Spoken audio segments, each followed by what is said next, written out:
시작. 모르드게가 푸르고 흰 속옷을 입고 큰 면류관을 쓰고 저색하는 배에 겉옷을 입고 왕의 앞에서 나오니 수산성이 즐거이 부르며 기뻐하고 유다인에게는 영광과 즐거움과 기쁨과 존경이 있느니라.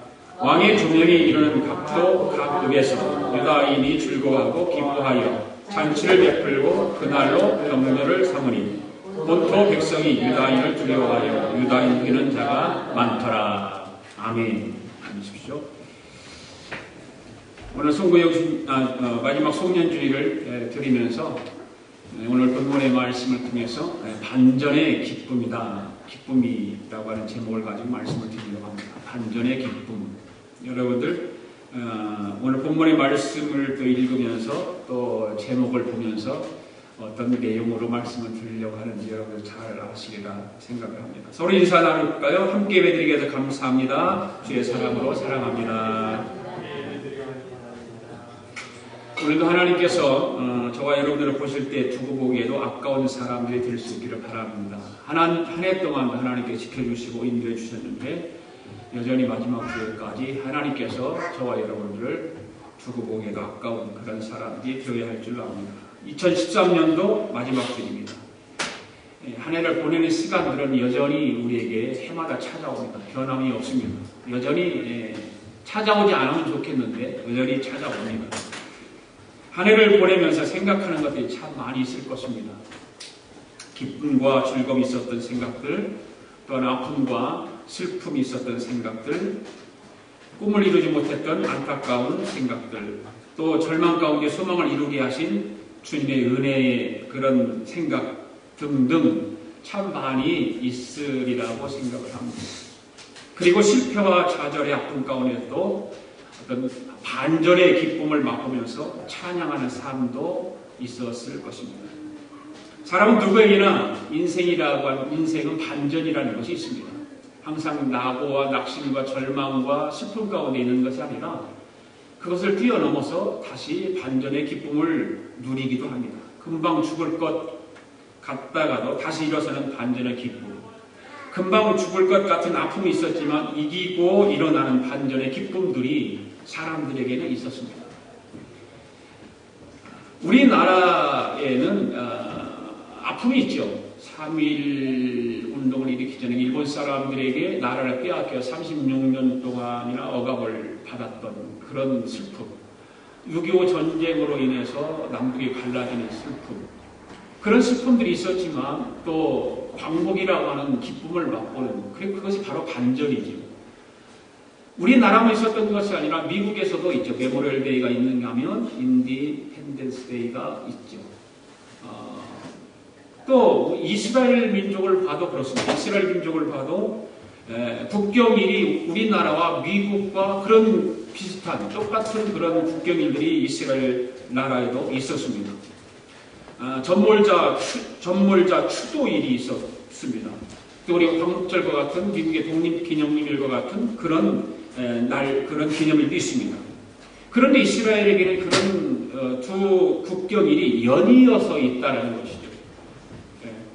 우리나라는 6월 달에가 현충일이고, 그다음 광복절은 8월 달이고, 미국은 메모리얼 데이가 5월 달이고, 인디펜던스 데이는 7월 달이고, 좀 이렇게 2달, 3달 이렇게 격차가 있는데, 이스라엘은 이것이 며칠 사이에 이런 것이 있습니다. 전몰자 기념일은 66년 동안 이스라엘을 지키다가 숨진 23,085명의 군인들을 추도하는 날. 그런 거죠. 메모리얼 데이가 바로 그런 거죠. 많은 가정이 전쟁과 테러 공격 그런 가운데서도 사랑하는 그런 가족을 이뤘기 때문에 그날은 슬픈 날입니다. 메모리얼 데이는 슬픈 날입니다. 그리고 묘가에 찾아가고 그날을 기리면서 슬픔을 또 생각하고, 그래 눈물로 애도하고 전몰자들을 추도하는 날이 바로 그 날이죠. 그런데 그 다음 날 바로 분위기가 바뀌는 날이 찾아옵니다. 1947년 4월 16일 이스라엘 나라가 독립국가가 된 날입니다. 그 당시 그 땅에 60만이 살았지만 이제는 독립국가가 되어서 600만이랑 살게 되었습니다. 바로 하나님의 놀라운 은혜로 저들이 2000년을 떠돌아다니다가 드디어 꿈에도 그리던 그 땅 가나안으로 돌아와서 나라를 세우게 되고 저들이 정말 기쁨의 축제를 버리는 날이 바로 그 날인 것이죠. 사실 외국인들의 눈에는 정말 어떤 낯선 풍경일 수도 있습니다. 어제만 해도 눈물로 애도하던 사람들이 하루아침에 날짜가 바뀌어가지고 춤을 추고 기뻐하는 축제를 맞이하게 되는 것이죠. 바로 이런 것들이 뭘까? 반전의 기쁨이라고 하는 것이죠. 반전의 기쁨. 그러니까 따지고 보면 우리는 인생도 그렇습니다. 고난의 역경 속에서 한숨과 그런 것으로 살아갑니다. 그러다가 하나님의 놀라운 은혜로 인생이 반전이 되는 그런 또 기쁨도 우리는 맛보고 살아갑니다. 그래서 눈물이 변하여 기쁨이 됩니다. 한숨이 변하여 즐거움이 되는 것입니다. 하나님께서 눈물이 가득한 우리 인생 한복판에 바로 기쁨을 주셨기 때문에 반전의 기쁨이라는 것이 우리에게는 있는 것입니다. 반전의 기쁨이 없으면 얼마나 힘들까요? 얼마나 고통스러울까요? 좌절과 낙심과 슬픔 속에 살아가야 되니까 얼마나 그 삶이야말로 정말 고통스러운 삶이 아닐 수가 없습니다. 오늘 우리가 함께 읽었던 본문의 말씀이 기록된 에스더라고 하는 성경입니다. 이 에스더 성경을 전체적으로 보면 한 나라의 그 아픔과 슬픔과 고통 가운데에 반전이 있었던 일을 기록한 책이 바로 에스더죠. 정말 드라마 같은 그런 기록입니다. 절제절명의 위기 속에서 눈물 짓고 두려워 떨던 이를 이스라엘 백성들이 기쁨의 축제를 잔치를 벌이게 되는 바로 반전의 기쁨을 맛보게 되는 것입니다. 어떻게 그런 약자의 반전이 있었을까? 어떻게 그렇게 힘들고 고통스럽고 나라를 빼앗기고 백성들이 억압을 받고 이런 상황 속에서 어떻게 그렇게 반전의 기쁨을 있었을까? 바로 하나님의 개입이라고 하는 것입니다. 하나님이 함께 하셨다고 하는 것입니다. 바로 하나님의 역사가 그 가운데 나타났기 때문에 그들 가운데서 반전의 기쁨을 누리게 되었고 반전의 기쁨이 있었던 것입니다. 그러면 에스더의 말씀을 통해서 이 반전의 드라마를 한번 살펴보면 참 좋을 것 같아요. 여러분들 에스더 성경을 다 읽어보셔서 그 내용들이 어떤 내용인지 잘 아시겠지만 다시 한번 우리가 생각하고 기억하면서 이 에스더의 말씀 속에서 그 반전의 드라마틱한 그런 일들이 어떻게 이루어졌을까? 바사왕 고레스라고 하는 사람이 있습니다. 그리고 바로 바사왕 고레스의 조서가 내려서 이스라엘 백성들이 고국으로 돌아갈 수 있게 됐어요. 그래서 스룹바벨의 인도하에서 많은 이스라엘 백성들이 고국으로 돌아갑니다. 그런데 일부 이스라엘 백성들이 여전히 바사 땅에 남아있어요. 네. 자기 고향으로 돌아가지 않고 아마 바사 땅에 남아있습니다. 아마 나름대로 그 바사 땅에 살면서 나름대로 탄탄한 기반을 닦아놓지 않았을까. 그런 사람들은 아마 가지 않았을 거예요. 남의 땅, 남의 나라 와서 살고 어떤 노예와 같은 삶을 살고 고통스러운 삶을 살았는데 몇몇 사람, 어떤 사람들은 그 땅에서 탄탄한 기반을 다졌거나 어쩌면 또 고국으로 돌아갈 형편이 안 되었기 때문에 그냥 그 자리가 좋으니까 그 자리에서 살아가는 사람도 있었을 것입니다. 그러나 바사 땅에 남아있던 이스라엘 백성들에게 뜻하지 않은 위기가 찾아옵니다. 아말렉 출신 하만이라고 하는 사람이 모르드게와의 갈등 때문에 이스라엘 백성들을 제거시키기 위한 음모를 꾸립니다. 당시 바사왕 아수의 의뢰가 이 음모에 넘어가서 바사 땅에 살고 있는 모든 이스라엘 백성들을 어떻게 하라고 하는 일체히 죽이라고 하는 조서를 내리죠. 절제절명의 위기 속에서 모르드게와 이스라엘 백성들은 하나님 앞에 그래서 금식을 하며 죄를 뒤집어 쓰고 대성통곡하며 부르짖기 시작합니다.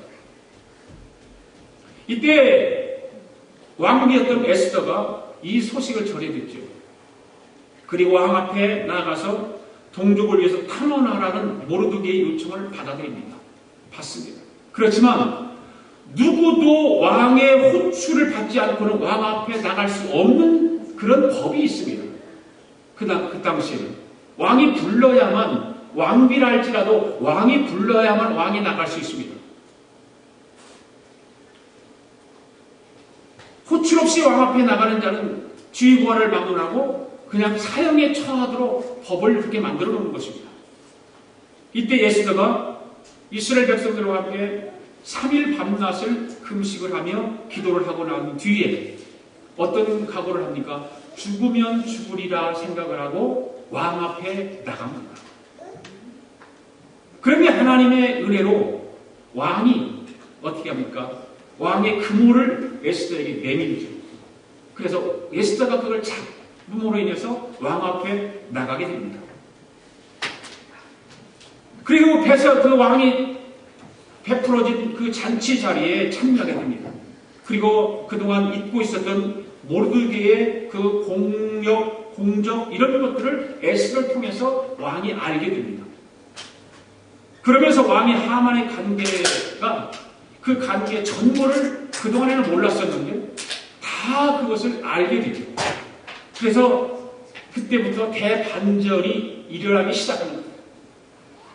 하만이 처형되고 대신 모르드게가 등용이 되는 것입니다.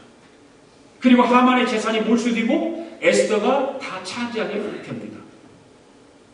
더 중요한 것은 이스라엘 백성들을 위한 새로운 조사가 반포됩니다. 이제 새로운 조사가 반포되자마자 모든 바사 제국 내 모든 이스라엘 백성들은 어떻게 했을까요? 크게 기뻐했다는 거죠. 다 죽임을 당할 수밖에 없는 그런 처지에 놓여 있었는데 대반전이 일어나서 기쁨이 일어났습니다. 그리고 큰 잔치를 베풀게 되었습니다. 이렇게 해서 이스라엘 백성들은 반전의 기쁨을 맛보게 되는 것입니다. 이 반전의 기쁨은 누가 주셨을까요? 바로 하나님께서 주신 것입니다. 할렐루야. 그렇다면 하나님께서 이스라엘 백성들에게 이 반전의 기쁨을 주셨는데 이 반전의 기쁨이 어떤 기쁨이었을까라고 하는 것입니다. 저들이 맛보았던 반전의 기쁨을 바로 첫 번째로 바로 깨달음의 기쁨입니다. 깨달음의 기쁨. 자, 15절 말씀 한번 같이 읽어볼까요? 시작. 모르드게가 푸르고 흰 조복을 입고 큰 금 면류관을 쓰고 자색하는 겉옷을 입고 왕의 앞에서 나오니 수산성이 즐거이 부르며 기뻐하고. 어떻게 죽음의 길을 극복하고 즐거이 부르며 기뻐할 수 있었을까? 당시 많은 이스라엘 백성들은 고국으로 아까도 말씀드렸듯이 고국으로 돌아갈 수 있었지만 바사 땅에 일부는 남아있었다고 하는 것입니다. 고국에 돌아가서 성전도 짓고 하나님께 주신 약속의 땅 가나안도 제거해야 했지만 그렇게 하지 못했다고 하는 거예요. 다 제거할 거 제거하고 돌아가서 그런 모든 것들을 해야 되지만 그렇지 못했습니다. 그래서 늘 마음 한구석에 저들 마음속에는 죄송한 마음이 하나님 앞에 하나님 정말 하나님 앞에 죄송하다. 고향 땅으로 돌아가서 모든 고국의 그 잘못된 것 성전을 짓고 성전에 더러운 것 제거도 하고 약속의 땅을 제거도 해야 되고 그렇게 해야 되는데 그러지 못했음을 하나님 앞에 죄송스럽게 생각했습니다. 그러던 차에 이런 사건이 일어나는 것입니다. 자칫 바사 땅에 남아있던 이스라엘 백성이 그냥 전멸을 당할 위기를 맞게 된 것입니다. 아마도 저들은 하나님께서 고국으로 돌아가지 않은 자들이기 때문에 아마 하나님께서 벌을 내리지 않았을까 그런 생각도 가졌을 거예요.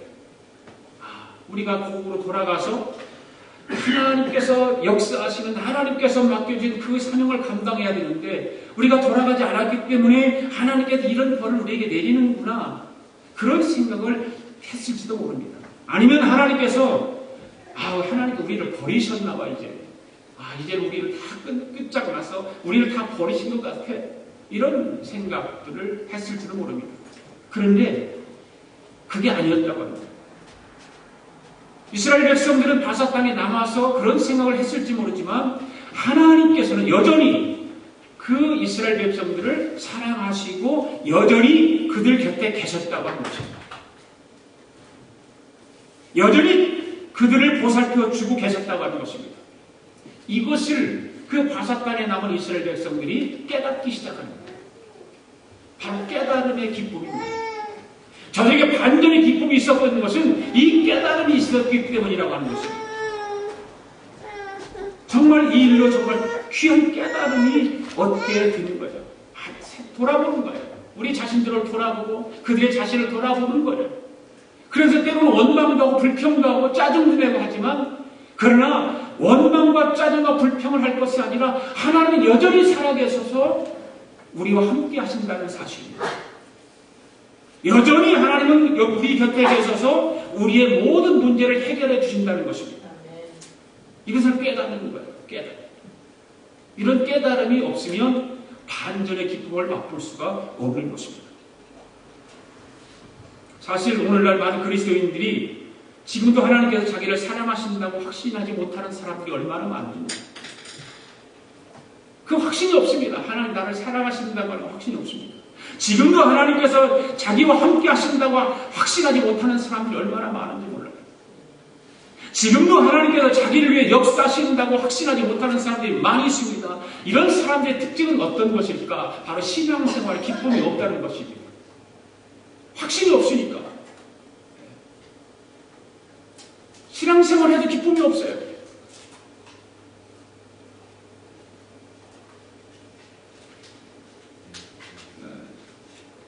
얼마 전에 SBS에서 방송을 했는데 소프라노 가수 조수미 씨가 공연을 했습니다.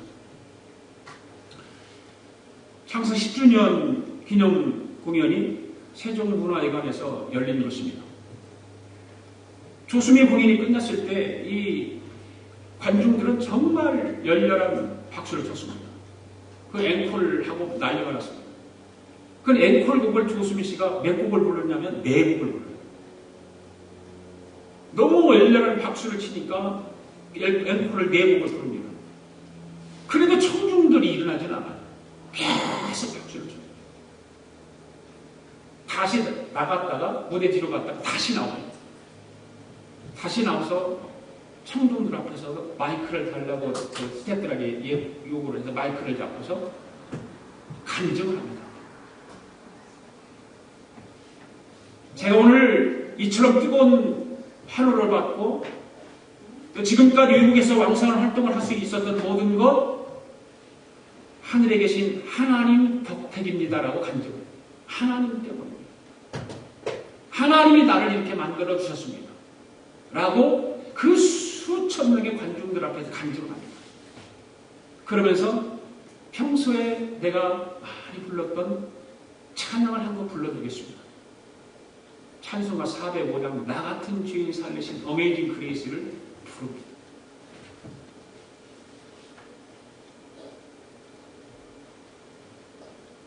연주를 맡은 수원 시립교향단의 뒤에 다 이렇게 있잖아요. 그런데 뭐 얘기된 것이 없으니까 교향악단들이 그 음악을 반주를 못하는 거예요. 그러니까 육성으로 반주 없이 조수민 씨가 나 같은 죄인 살리신 주은혜 놀라와 이 찬양을 그냥 부르는 거예요.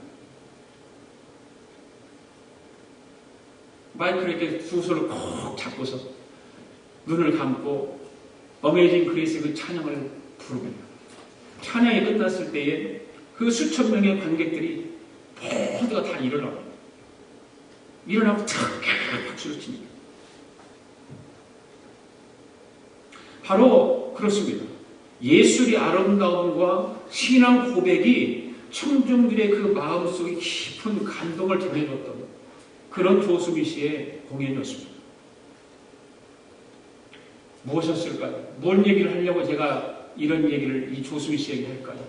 바로 깨달음이라고 하는 것입니다. 조수미 씨가 자기가 그렇게 된 것, 자기가 그렇게 세계를 돌아다니면서 연주하고 자기가 이렇게 큰 무대에 설 수 있는 것이 바로 하나님의 덕택이라는 것입니다. 하나님께서 함께 하시고 하나님께서 인도하셨기 때문에 내가 이런 자리에 설 수 있었고 내가 이런 아름다운 노래를 부를 수 있었다라고 하는 것입니다. 바로 깨달음입니다.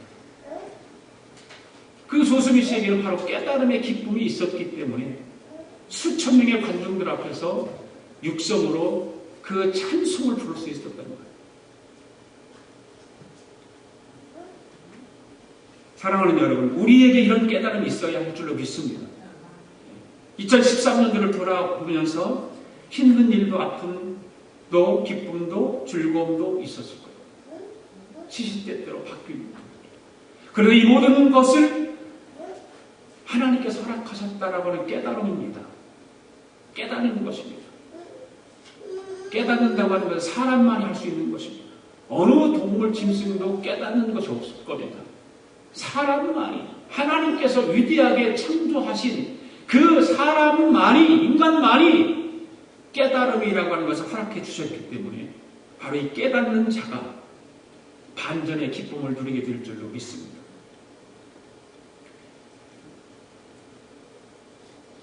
그 깨달음이 우리에게 이 세상에서 느낄 수 없는 기쁨이 아닐까요? 그 깨달음이라고 합니다. 그 깨달음을 느꼈을 때, 그 깨달음을 통해서 기쁨을 느낄 때 세상 사람들이 알지 못하는 그 기쁨이 우리에게 있게 된다는 사실이에요. 두 번째로 이 깨달음의 기쁨은 어떤 기쁨이었을까? 구원의 기쁨입니다. 구원의 기쁨. 6절 말씀 한번 읽어볼까요? 시작. 내가 어찌 내 민족의 화당함을 참아 보며 내 친척의 멸망함을 보리까. 오늘 본문의 이스라엘 백성들은 자칫 그 전멸을 당할 위기를 맞고 있습니다. 왕이 바사 전역에 흩어져 있는 모든 유대인들을 죽이라고 조서를 내렸기 때문에 그렇습니다. 저들은 이제 꼼짝없이 죽을 수밖에 없는 그 하만이라고 하는 사람에게 다 살해당할 수밖에 없는 그런 상황입니다. 그런데 하나님의 놀라운 역사로 인해서 그 관계로 꾸몄던 하만의 처지가 바뀌죠. 하만은 처형을 당하고 이스라엘 백성들의 지도자격인 모르드게가 그 하만의 자리로 증용이 되는 것입니다. 그리고 왕비 에스더가 왕이 총애를 받게 됩니다.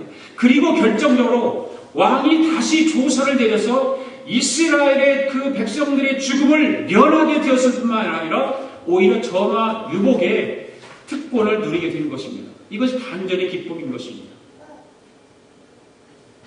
그러니까 저들이 얼마나 기뻤을까? 이 기쁨은 반전의 기쁨이고, 그리고 이 기쁨은 바로 죽음에서 건진받은, 죽음에서 다시 살아난 구원의 기쁨이라는 것이죠.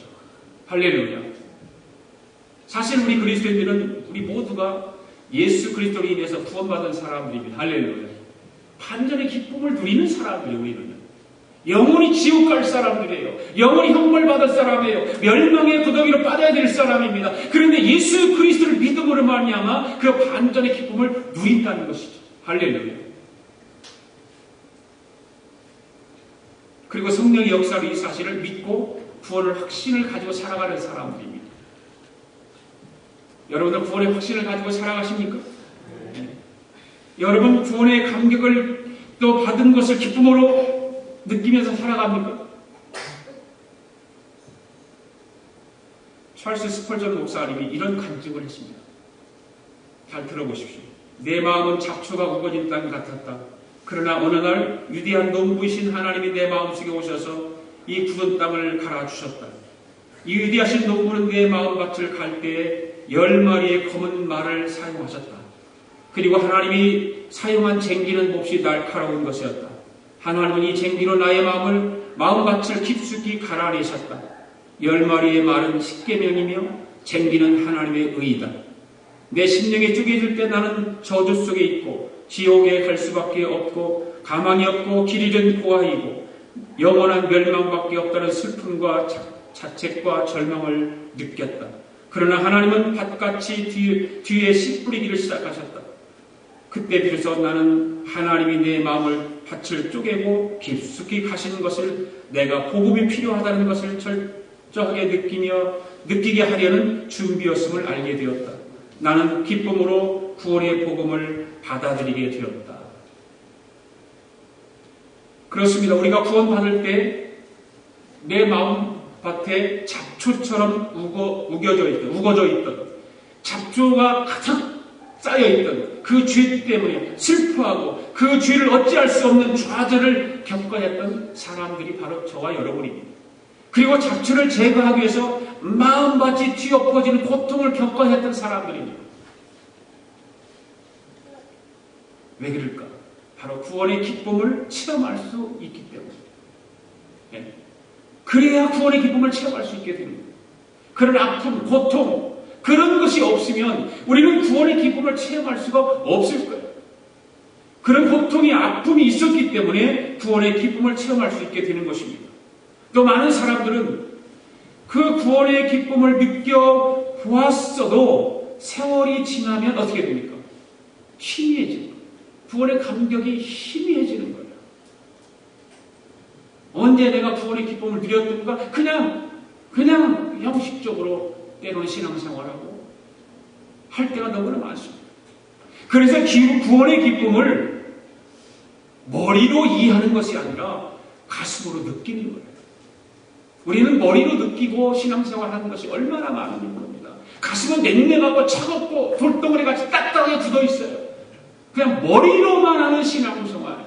구원의 기쁨도 구원의 감격도 머리로만 하는 그런 구원의 기쁨 감격이 얼마나 많은지 몰라요. 가슴은 냉랭하다. 그래서 시편 51편 12절에 보면 다윗이 이런 고백을 합니다. 같이 읽어볼까요? 시작. 주의 구원의 즐거움을 내게 회복시켜 주시고 자원하는 심령을 주사 나를 붙드소서. 아마 다윗도 그랬을 거예요.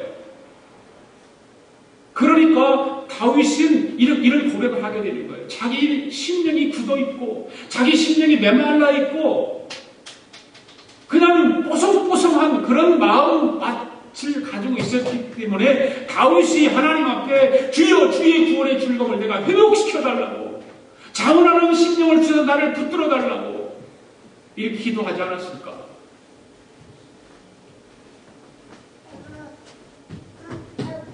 지금 자신의 영적 상태를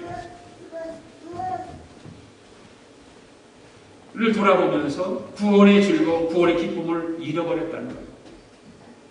오늘날 우리는 어떻습니까? 저와 여러분은 어떻습니까? 여러분의 영적 상태가 어떻습니까? 구원의 즐거움, 구원의 기쁨을 가지고 있습니까? 다윗이 그런 점을 안타깝게 생각하고 하나님 앞에 이런 기도를 드린 것입니다. 자기에게 구원의 기쁨을 회복시켜달라고, 구원의 즐거움을 나에게 달라고 하나님 앞에 기도하는 것입니다. 2013년도 한 해 동안 저와 여러분의 영적 상태는 어떠했습니까? 구원의 감격과 구원의 기쁨이 있었습니까? 구원의 기쁨을 잃어버리지는 않았습니까? 혹여 구원의 감격도 구원의 기쁨도 잃어버리고 살아왔다면 오늘 우리도 다윗처럼 이런 기도를 드려야 하지 않을까요? 주여 구원의 기쁨 내 심령 속에 회복시켜 주시옵소서. 주여 구원의 즐거움을 회복시켜 주시옵소서. 하나님 앞에 우리는 기도해야 될 줄로 믿습니다. 바로 반전의 기쁨이라고 하는 것은 구원의 기쁨을 누릴 때 그 반전의 기쁨이 우리에게 주어지는 줄로 믿습니다. 세 번째는 반전의 기쁨은 응답의 기쁨입니다. 오늘 본문 전에 4장에 있는 말씀을 보면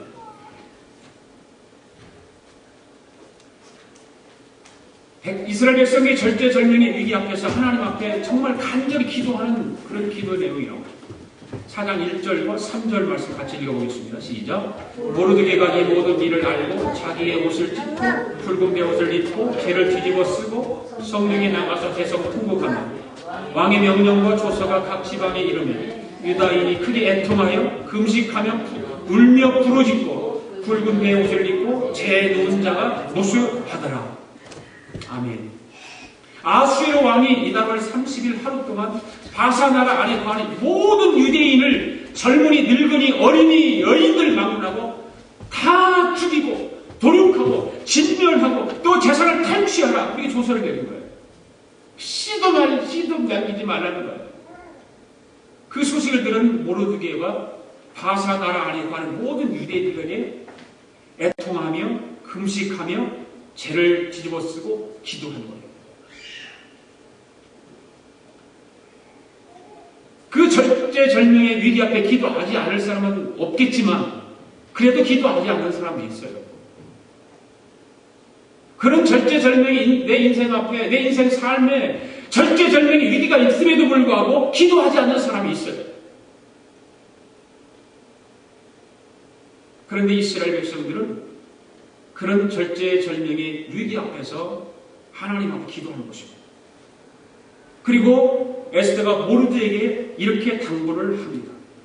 4장 16절 말씀 읽어보겠습니다. 시작. 당신은 가서 수산에 있는 유다인을 다 모으고 나를 위하여 금식하되 밤낮 3일을 먹지도 말고 마시지도 마소서. 나도 나의 시녀와 더불어 이렇게 금식한 후에 규례를 어기고 왕에게 나가리니 죽으면 죽으리이다.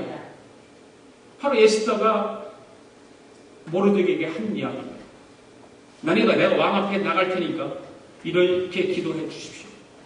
나는 생명을 보고 내가 죽으면 죽으리라는 각오로 왕 앞에 나갈 테니 이렇게 기도해 주십시오. 그래서 에스더가 모르드게의 청을 듣고 죽음을 각오하고 왕에게 나가서 유대인들의 학살을 멈춰달라고 간청을 합니다. 그러면서 그것을 위해서 기도 부탁을 한 거예요. 3일을 금식하고 하나님께 간절히 기도해달라는 것입니다. 그리고 자기도 시녀들과 함께 그렇게 하겠다는 것입니다. 그렇게 했더니 4장 17절 뭐라고 모르드게가 가서 에스더가 명한 대로 다 행하니라고 했습니다. 에스더가 당부한 대로 수산성에 있는 모든 유대인들이 3일 동안 금식하며 기도했다는 것입니다. 그렇습니다. 이스라엘 백성들은 절제절명의 위기의 순간에 하나가 되었습니다. 하나가 되어서 뭘 했습니까? 기도했습니다. 한 마음이 되었습니다. 하나가 되었습니다. 전력을 다해 기도했습니다. 금식하며 기도했습니다. 정말 간절히 기도했습니다. 왜 그렇게 했습니까? 기도밖에 할 수 없기 때문에 그럽니다. 절제절명의 위기 앞에 뭘 하겠습니까? 기도밖에 할 수 없기 때문에.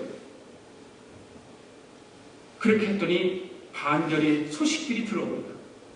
무슨 소식일까요? 하만이 처형되었다는 소식입니다. 자기를 죽이려고 계획 짰던 그 하만이 처형되었다는 것입니다. 그리고 하만이 처형되는 것을 봅니다. 왕이 새로운 조서를 발표한 것도 봅니다. 모르드게가 왕의 신임을 받는 자리로 발탁되는 것도 봅니다. 저들은 하나님께서 자기들의 간절한 기도를 들으셨다는 것을 직접 눈으로 확인하는 겁니다. 바로 응답의 기쁨입니다. 할렐루야. 얼마나 이들은 기뻤을까요? 바로 이 기쁨은 응답의 기쁨입니다. 할렐루야. 기도의 응답. 여러분들도 기도하면서 때로는 기도의 응답의 기쁨을 누릴 때가 있잖아요. 하나님, 그래서 내가 그렇게 간절하게 기도했는데 이걸 응답해 주셨다. 기뻐하지 않습니까? 아마 이스라엘 백성들은 우리가 기뻐하는 기도의 응답과는 정말 달랐을 거예요. 왜? 다 죽이고 몰수해버리고 다 어린아이, 여인, 노년, 청년 할 것 같이 다 죽여버리라고 했을 때에 이들과 같이 엄청난 위기가 우리에게 있을까요? 우리는 그런 거 아니었을 거예요. 우리는 그냥 인생에 살아가는 그냥 조그마한 그런 것들이겠죠. 이 기도의 응답이라고 하는 기쁨이 얼마나 좋은지 모릅니다. 누가복음 1장 13절 14절에 보면 이런 말씀이 기록되어 있습니다. 여기도 같이 한번 읽어보겠습니다. 시작. 천사가 그에게 이르되 사가랴여 무서워하지 말라. 너의 간구함이 들린지라. 내 아내 엘리사벳이 내게 아들을 낳아주리니 그 이름을 요한이라 하라. 너도 기뻐하고 즐거워할 것이요 많은 사람도 그의 태어남을 기뻐하리니. 아멘. 사가랴라고 하는 사람은 제사장입니다. 아내 엘리사벳과의 사이에서 아이가 있었습니다. 그런데 이미 나이가 많습니다. 오랫동안 저들이 이 일로 인해서 하나님께 기도해왔던 거예요. 이제 천사가 사가랴에게 나타나서 하나님의 뜻을 전합니다. 하나님께서 사가랴의 기도를 들으시고 응답하셨다는 것입니다. 그래서 아들을 낳을 것인데 그 아들을 침례 요한이라는 것입니다. 그러면서 네가 기뻐할 뿐 아니라 장차 많은 사람들이 그것을 보고 기뻐할 것이다. 이게 무엇의 기쁨입니까? 응답의 기쁨입니다. 저들은 나이가 많이 들어서 아이를 가질 수 없었지만 하나님 앞에 기도한 거예요. 그런데 하나님께서 들으시고 응답하신 거예요. 오늘 많은 사람들이 근심하며 기도의 자리로 나오죠. 때로는 울면서 기도의 자리로 나옵니다. 기도의 자리로 나오면 하나님께서 들으십니다. 할렐루야. 그리고 하나님께 받으십니다. 그리고 마음도 보살펴 주십니다. 염려하는 마음을, 애통하는 그 마음을 기쁨으로 변화시켜 주십니다. 두려운 마음을 기쁨으로 가득 채워 주시는 것입니다. 어떤 사람에게? 기도하는 사람에게. 기도하는 사람. 사랑하는 여러분, 하나님은 우리에게 반전의 기쁨을 주시는 분이신 줄로 믿습니다. 항상 슬픔과 낙심과 절망 가운데 살아가도록 만드시는 하나님이 아니라, 하나님은 항상 우리 곁에 계시고 우리의 길을 인도하시고 지도하시고 가르쳐 주시면서 우리에게 반전의 기쁨을 허락해 주시는 것입니다. 죄로 인해서 영적으로 고통받는 우리에게 구원의 기쁨을 허락하신 하나님이 우리의 세상 안에서 일어나는 모든 일들에게 기쁨을 허락하지 않겠습니까? 그리고 무지하고 어리석은 우리들에게 깨달음의 기쁨을 주시는 하나님께서 어리석은 자리에 항상 머물러 있지 않게 하시고 우리로 하여금 반전의 기쁨을 허락하시는 것. 누구 어떤 사람에게? 그걸 깨닫는 자에게. 또한 염려하며 눈물로 기도하는 우리에게 응답의 기쁨을 주시는 하나님이신 줄로 믿습니다. 이 기쁨을 사모하십시오. 그리고 주님 앞으로 나오십시오. 2013년도에 주셨던 그 기쁨 2014년도에도 주실 줄로 믿습니다. 우리 기대하면서 이제 오늘 내일 모레 3일 글패 수요일까지 지나면 이제 2013년도는 지나갑니다. 이런 기쁨을 가지고 새해 첫 주일 우리 함께 주님 앞에 다시 예배드릴 수 있는 저와 여러분 되기를 바랍니다. 기도하겠습니다. 사랑이 많으신 하나님 아버지, 오늘 2013년도 마지막 주일에 존귀하신 하나님의 말씀으로 은혜를 받게 하심을 감사드립니다. 금년 안에 부족함이 참 많았습니다. 그러나 우리에게도 하나님 아버지 허락하시는 반전의 기쁨이 있을 줄 믿습니다. 이 반전의 기쁨을 맛보기 위해서 나 자신을 돌아보고 깨닫게 하시고 그 깨달음을 통해 기쁨이 넘치게 하여 주시옵소서. 금년 안에 구원의 기쁨이 없었다면 새해부터는 구원의 기쁨으로 시작하게 하여 주시옵소서. 금년 안에도 응답의 기쁨을 주신 하나님 아버지, 성도들과 하나가 되어 기도하는 기도마다 응답의 기쁨을 허락해 주시옵소서. 그래서 날마다 반전의 기쁨으로 주님을 찬양하며 승리하며 살아가도록 은혜를 베풀어 주시옵소서. 감사드리며 예수님의 이름으로 기도드립니다. 아멘. 다 일어나셔서 찬양하겠습니다.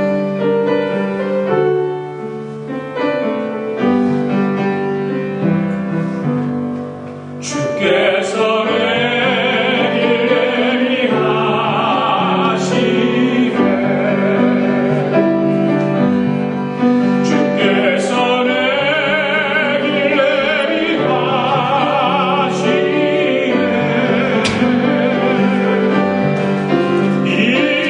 하루하루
감사합니다.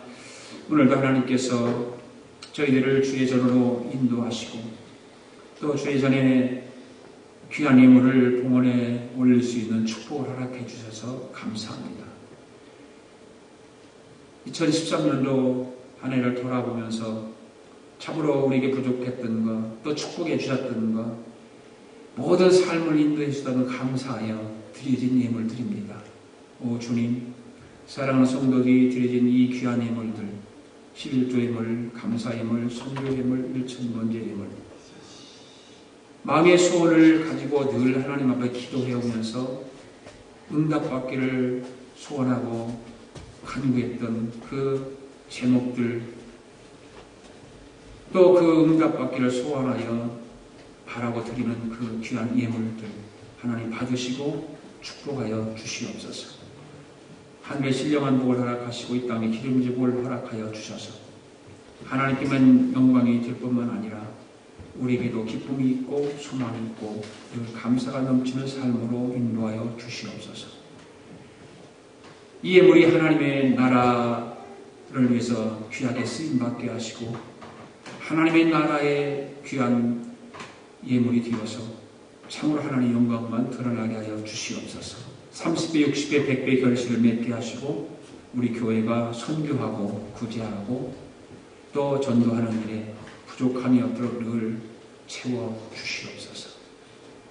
지금은 우리 주 예수 그리스도의 은혜와 하나님 아버지의 그 크신 사랑과 성령님의 감동 감화 충만하신 역사가 금년에 맛보지 못했던 그 반전의 기쁨이 또 새해에 들어서는 더 반전의 기쁨을 많이 누리기로 또 그 누리면서 기쁨을 얻고 즐거워하며 하나님께 영광 돌리기로 다짐하고 돌아가는 사랑하는 성도들 머리머리 우애와 성도들의 가정과 직장과 경영하는 기업 우애와 우리가 살고 있는 이 미합중국과 하나밖에 없는 우리 조국 우애와 주의 이름으로 모이는 교회 우애 지금으로부터 영원토록 함께 하시기를 예수님의 이름으로 축원하옵나이다. 아멘.